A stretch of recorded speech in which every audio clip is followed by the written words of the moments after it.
Baiklah, kiriman cerita yang dihantarkan oleh girlfriend kita yang saya telah pun tukarkan namanya kepada Hani, bukan nama sebenar. So ada bahagian-bahagian yang saya terpaksa untuk pandang handphone saya sebab tak dapat capture sepenuhnya. Salam Fiza, I just wanted to voice out my story sebab saya adalah anak perempuan yang rasa kadang-kadang tak tahulah saya ni apakah situasi saya, siapakah diri saya dalam keluarga saya. Adakah saya ni pembantu rumah ataupun saya adalah hamba tebusan. I'm in my mid-20s. Saya juga ada 2 adik-beradik perempuan yang berbeza. So this is my story. Saya adalah anak paling bongsu dalam keluarga dan in the family it sometimes feels like being asked to help out is a given thing. So sekarang ni bila saya dah besar dan saya ada pendirian sendiri and I feel it's unfair, I'm slowly getting out of the situation. Anda katakan, saya rasa agak first and foremost, selalunya ada yang mungkin rasa ketidakadilan dalam keluarga bila keluhan ini selalu datang daripada mereka yang the middle child ataupun anak paling sulung dalam keluarga yang rasa macam beban kan, pikul tanggungjawab keluarga. Tapi ini adalah kali pertama sebenarnya saya melihat, bukan kali pertama, tapi ada juga beberapa yang katanya tentang, contohnya tadi kan, adik bongsu, abang buat perangai, abang keluar masuk penjara, sebagainya, dia yang terpaksa tanggung. Yang ini pula juga adik perempuan yang paling bongsu. So katanya dalam keluarga anda rasakan bahawa anda diambil kesempatan, macam helping out the family is a given thing. Like it's like macam of course you have to help. Of course you have to help. Kalau tolong, it's a given thing. Okay, tak perlu untuk orang nak hargai anda ke, orang nak appreciate anda ke, sebab memang patut kau tolong kan. Jadi itulah yang akan buat orang kadang-kadang ni, bukan kita minta awak julang kita, bukan minta awak beri kita trofi ke, anugerah ke, but you know that thank you, I appreciate you is just very important dalam perhubungan, dalam keluarga kan.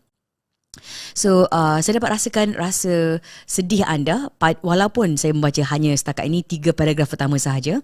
Anda katakan anda sedang cuba perlahan-lahan untuk keluar dari situasi ini sebab anda adalah adik bongsu dalam keluarga yang semuanya adik-beradik perempuan. So I have older sisters dan jurang usia antara awak dengan anak pertama agak jauh. Jarak usia anda dengan kakak yang tengah tu tak begitu jauh.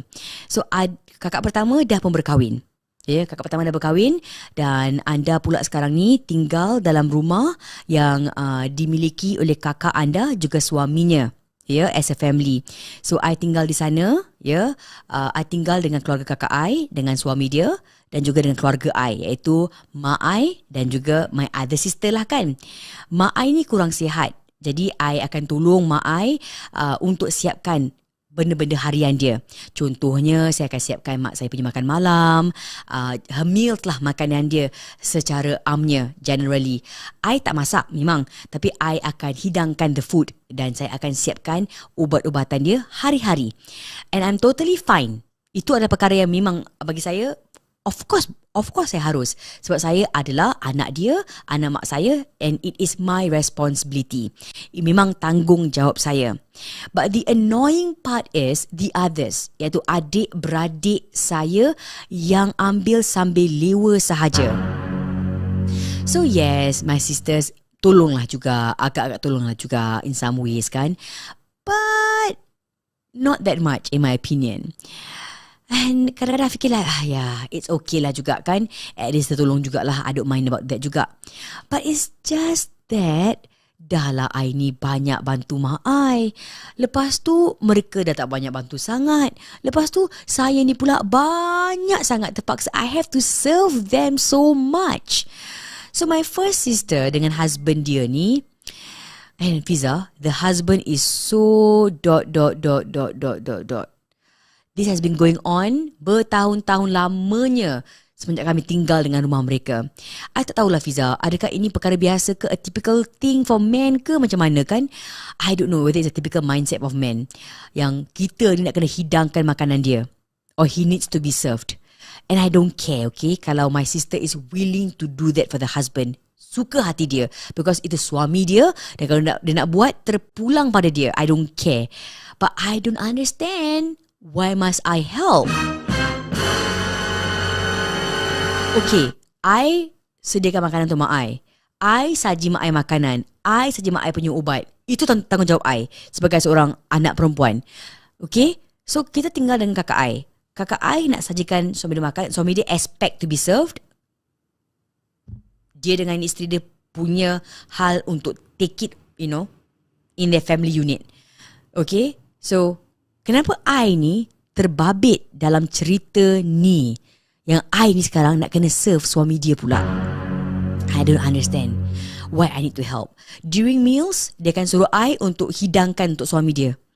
And my parents pun akan cakap, abang nak makan tu, kau pergi hidangkan? Suami dia, aku pula yang kena. So, I fikir, itu laki dia ke laki aku ni kan? I wonder. Dan mereka pula, kalau makan tu mesti tonton TV. They're like so engrossed with the TV. Tengok taksub dengan TV, makan tengok TV. Bila mereka dah habis makan, let's say lah bila dah habis makan kan, bila kebetulannya I lalu past the living room area, ke nak pergi tandas ke apa kan, diorang dengan tak segannya akan cakap, tolong angkatkan. Tolong angkatkan? Hidang aku hidangkan. Dah habis makan, tengok TV, aku yang nak kena angkatkan? Like, what is happening? Ataupun, for example, tengah makan tengok TV ni, tengok makan, I lalu nak pergi toilet. Dia akan cakap, contoh Ani, ambilkan ni air kat icebox. Aku yang nak kena pergi icebox, ambilkan korang air. Hello, what am I? Oh my goodness, you're having dinner, you're expecting me to serve you. Diorang macam bossing me around tau. I like, apa ni? So, similarly, dengan my second sister, maybe less critical lah. So, suami dia akan jarang-jarang, almost never, mungkin tak lah nak basuh pinggan mangkuk kan. Dia akan letakkan, kalau letakkan di sink, saya akan buat bodoh je. Dia letakkan di sini, bukan saya punya tu. Saya buat bodoh je. So, my sister, iaitu isteri dia, yang akan tegur saya. Dia akan cakap, kalau aku tak cuci, orang tak cuci. Saya buat bodoh, tak dengar. I buat bodoh je. So, am I obliged to do it? Sebab my husband? No. My two sisters are so bossy. So bossy. Ya, sampai ke tahap benda-benda senang pun dia akan suruh dan harapkan saya. Contoh, buka pintu, tutup pintu pun tak boleh sedikit. Kena saya buat. Cuci baju saya yang buat. The laundry, the home laundry. Cuci pakaian kotor keluarga ni saya punya tanggungjawab. Sebab itulah bila saya ni kat rumah hujung minggu ke, bila saya ambil cuti ke or something ke, my sister punya suami ni ada habit duduk rumah ni, bagi dia duduk rumah ni kita kena kemas rumah. So I tahulah I ni menumpang rumah dia. Tapi kalau rumah tu berselerak, itu bukan barang aku tau. Rumah tu berselerak, barang kau. Itu pun barang kau. Ini pun barang kau. So I nak kemas macam mana? Barang I ada simpan, ada kemas. So bila dia nampak I kalau cuti, dia akan expect I, okay, home duties, I kena kemas rumah dorang kan, sebab I tengah cuti. So I am not entitled to rest on my own off days. I tahulah kita menumpang. So I make sure kalau I mess things up, it will be in my room. Kalau berselerak pun, I pastikan it's cuma confined hanya dalam bilik I sendiri. Dan suami dia pun akan paksa I dan juga kakak I untuk masak. So he's expecting all of that daripada I dan juga adik-beradik yang lain. So apa ni? I ni pembantu rumah ke? I ni adik-beradik? Am I a maid? So I don't know how much longer. Okay, kejap mana lagi dia katakan di sini. Saya sambung di handphone saya pula. I don't know how much longer I boleh tolerate ni punya perangai. Sometimes I just wish I can sleep and never wake up. Some people ask, kalau macam gitu kenapa tak beli rumah sendiri je? Ya, due to the buying house issues, ada kriteria-kriteria yang saya tak tepati, so it's not easily possible.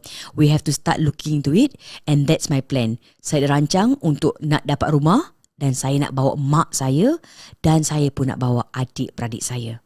Tak sanggup lah, Fiza. And because of the situation dalam keluarga, bila saya lihat keluarga kakak saya ni, saya sendiri macam tak nak kahwin.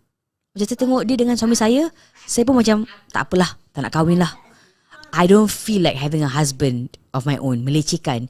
Because tengok macam like it doesn't add value to my life kan. If ada suami ni, then still ada anak-anak untuk take care of, ada keluarga nak jaga sebagainya. So I gave up on the idea. In fact, I am not even dating anyone. I'm just so tired menjaga orang lain. I'm just so tired of taking care of others. I just want to be taken care of. And I want to take care of myself. A couple of my friends and family tahu yang I tak ada rancangan untuk nak berumah tangga. And mostly are okay with the idea. But for some yang akan komen, sekarang kau tak nak kahwin, kau tak nak cari pasangan, okay tak apa.